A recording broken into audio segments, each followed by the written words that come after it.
ఇకపై మీకు ఇష్టమైన ఫేవరెట్ సీరియల్స్ యొక్క ఫుల్ ఎపిసోడ్స్ యూట్యూబ్లో అందుబాటులో ఉండవు. కేవలం సన్నెక్స్లో మాత్రమే ఫ్రీగా చూడొచ్చు. ఎన్నిసార్లు ఫోన్ చేసినా పిన్ని ఫోన్ రీచ్ అవ్వట్లేదే. శ్రీవారు బంగారం, పిన్ని మార్నింగ్ వాక్ వెళ్ళినా నాతో చెప్పే వెళ్తుంది కదా, కానీ ఇప్పుడు ఏం జరిగిందో చూడు. ఏం చేయాలో నాకేం అర్థం కావట్లేదు బంగారం.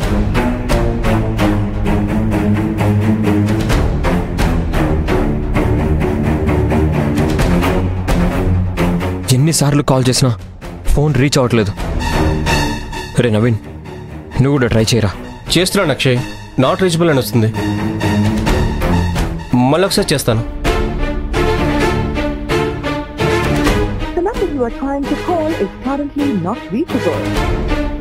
రీచ్ అవ్వట్లేదు. సేమ్. పిన్ని ఎక్కడికి వెళ్ళినట్టు, ఏమైనట్టు? డౌట్ లేదు అక్షయ్, అత్తయ్య గారికి దక్కాల్సిన గౌరవం దక్కలేదన్న బాధతోనే మనతో చెప్పకుండా బయటికి వెళ్ళిపోయినట్టున్నారు. సంధ్య, అలా చెప్పి వాడిని ఇంకా బాధ పెట్టద్దు. లేదురా నవీన్, సంధ్య అన్న దాంట్లో నిజం ఉంది. నిన్న పూజ దగ్గర నుంచే పిన్ని డిసప్పాయింటెడ్గా ఉన్నారు. ఎందుకో తెలుసా? పిన్ని కోరుకున్నట్టుగా సంజయ్ చేత పూజ చేయించలేదని.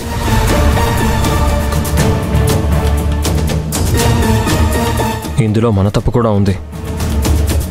పిన్ని కోరుకున్నట్టుగా జరిపించాల్సిందే. ఇప్పుడు ఏమైందంట్రా? చూడు, నువ్వేం కంగారు పడకు. అత్తయ్య గారు మళ్ళీ తిరిగి వస్తారు. పిన్ని వచ్చేంత వరకు నా మనసు కుదుట పడదురా.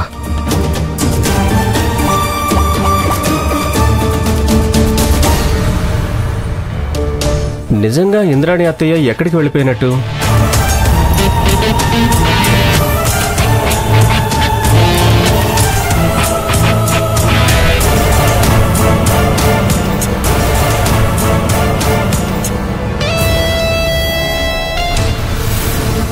ఏమండి, ఈవిడెందుకు వచ్చింది ఇక్కడికి? ఈ ఊరి పెద్దని నేను గుమ్మంలోకొచ్చి నిలబడితే నన్ను లోపలికి ఆహ్వానించకుండా ఇంకా చూస్తూ నిలబడ్డారేంటి?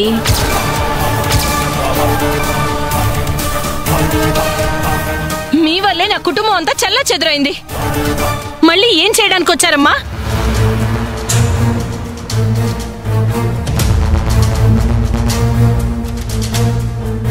నిజంగా మీరు అడుగు పెట్టారంటే ఆ ఇల్లు నాశనం అవుతుంది. దయచేసి మీరు అట్నుంచటే వెళ్ళిపోతే బాగా మంచిది. మిమ్మల్ని చూసిన ప్రతిసారి మీరు సంధ్యతో కలిసి నా కొడుక్కి చేసిన మోసమే గుర్తొస్తుంది. అమ్మా, ఇంద్రాణి అంటే ఎందుకొచ్చారో ఏంటో తెలుసుకోకుండా ఆంటీతో గొడవ పడతావేంటి? నువ్వు రామ్మా, నువ్వు రా. నన్ను వదిలివే. ఈ రోజు అటో ఇటో తేల్చి పడేస్తాను. ఈవిడ గారి వల్ల ఎంతమంది జీవితాలు తలకిందులయ్యాయో తెలుసా? రామ్మా, నువ్వు రామ్మా. వదిలివే, వదిలి మాట విను. రా. ఇంద్రాణమ్మ, లోపలికి రండి.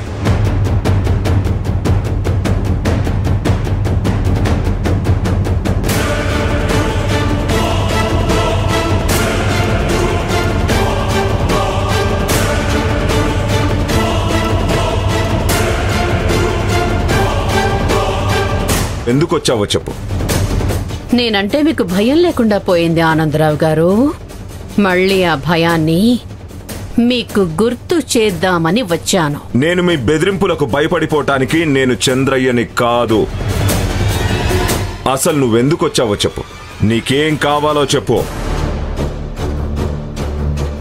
సహాయం కోరి నా గుమ్మంలోకి ఎవరొచ్చినా కాదనకుండా వాళ్ళు అడిగింది ఇచ్చేస్తాను. నీకు అలాంటి అవసరం ఏదన్నా ఉంటే చెప్పు, ఇచ్చి పంపించేస్తాను. మాటలు హద్దులు దాటుతున్నాయి ఆనందరావు. నువ్వు చేసిన అన్యాయానికి నా గుండె రాయైపోయి బాధతో మాట్లాడుతున్న మాటలివి. ఆనందరావు, నీకు నేనెప్పుడూ అన్యాయం చేయలేదు. నువ్వే నా నుంచి సమస్యల్ని కొని తెచ్చుకున్నావు. నాతో ఛాలెంజ్లు చేసి ఓడిపోయావు. అంతెందుకు, నా కొడుకు పెళ్లి జరగకుండా ఆపేస్తానని కూడా చెప్పావు. కానీ ఆపగలిగావా? సంధ్యతో అక్షయ్ పెళ్లి జరుగుండకపోవచ్చు, శ్రావణితో అయ్యింది కదా. నీకు గుర్తుందిగా ఆనందరావు, నన్ను ఎదిరించి సంధ్యని తీసుకొచ్చి రాజేష్తో పెళ్లి జరిపించకపోతే 1 సంవత్సరం పాటు నా ఇంట్లో ఊడిగం చేస్తానని చెప్పావు. మర్చిపోయావా? ఎప్పుడొస్తున్నావు నా ఇంట్లో పని చేయడానికి? అసలు నువ్వు ఏం పని చేయాలో తెలుసా? నా కారు డ్రైవర్గా పనిచేయాలి. ఆనందరావు, చేస్తావా? ఇంద్రాణి, ఛ! నా ముందే అలా మాట్లాడడానికి ఎంత ధైర్యం నీకు? నాకు ఆ ధైర్యం ఉన్నందుకే నీలాంటి వాళ్ళని ఎంతో మందిని దాటుకుంటూ వచ్చాను. ఆ,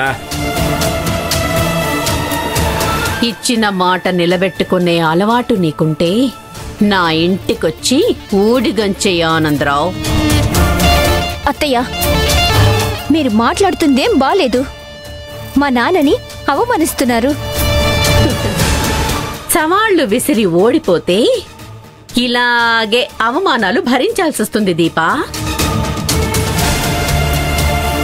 మీ నాన్న ఇంత ఆస్తి, ఇంత పేరు పెట్టుకొని సంధ్యని తీసుకొచ్చి మీ అన్నయ్యతో పెళ్లి జరిపించలేకపోయాడు.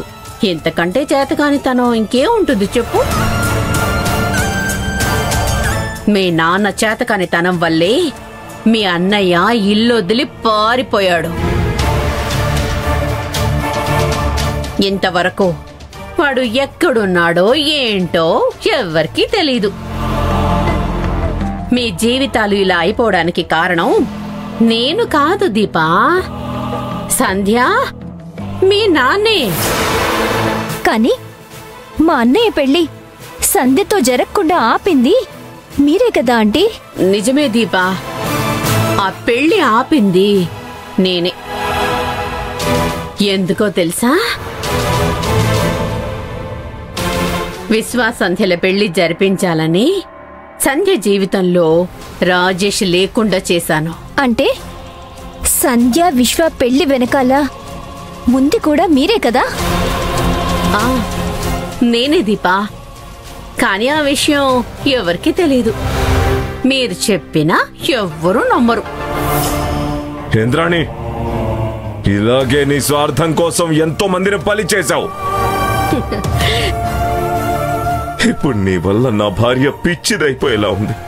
నాకు ఎదురొస్తే ఏమవుతుందో అప్పుడైనా మీకు అర్థం అవుతుంది అనుకున్నాను. కానీ నీకు అర్థం కాలేదు. మళ్ళీ నన్ను పడగొట్టాలని ప్రయత్నిస్తున్నావు. అసలు గౌరీ పూజకి ఎందుకొచ్చావు? సరే, వచ్చిన వాడివి ఎలాగో వచ్చావు. పూజ పూర్తయ్యాక భోజనం చేసి వెళ్లకుండా పూజ శ్రావణియే చెయ్యాలని దానికి సపోర్ట్ చేశావు. చివరికి నువ్వు ఆ దేవరమ్మ కలిసి దాని చేతే పూజ జరిగేలా చేశారు. చూడు ఆనందరావు, ముందు నీ పిల్లల్ని, వాళ్ళ జీవితాల్ని చక్కదిద్దుకో. తరువాత ఊళ్ళో వాళ్ళకి సపోర్ట్ చేద్దు గాని. నిన్న పూజలో ఏమన్నావో గుర్తుందా? విశ్వ నాకేమవుతాడో అని నువ్వు అడిగినప్పుడే నీకు బుద్ధి చెప్పాల్సింది. నిన్న అందరి ముందు నీ పరువు తీయడం ఇష్టం లేక నిన్ను ఊరికే వదిలిపెట్టాను. అక్షయ్కి ఒక్క మాట చెప్పుంటే నీ అంతు చూసేవాడు. సరే, జరిగిందేదో జరిగిపోయింది. నువ్వు మళ్ళీ నా ఇంటికొచ్చి నన్ను డిస్టర్బ్ చేయడం నాకు ఇష్టం లేదు. ఇక మీదట నా జోలికి రానని నాకు మాటివ్వు ఆనందరావు.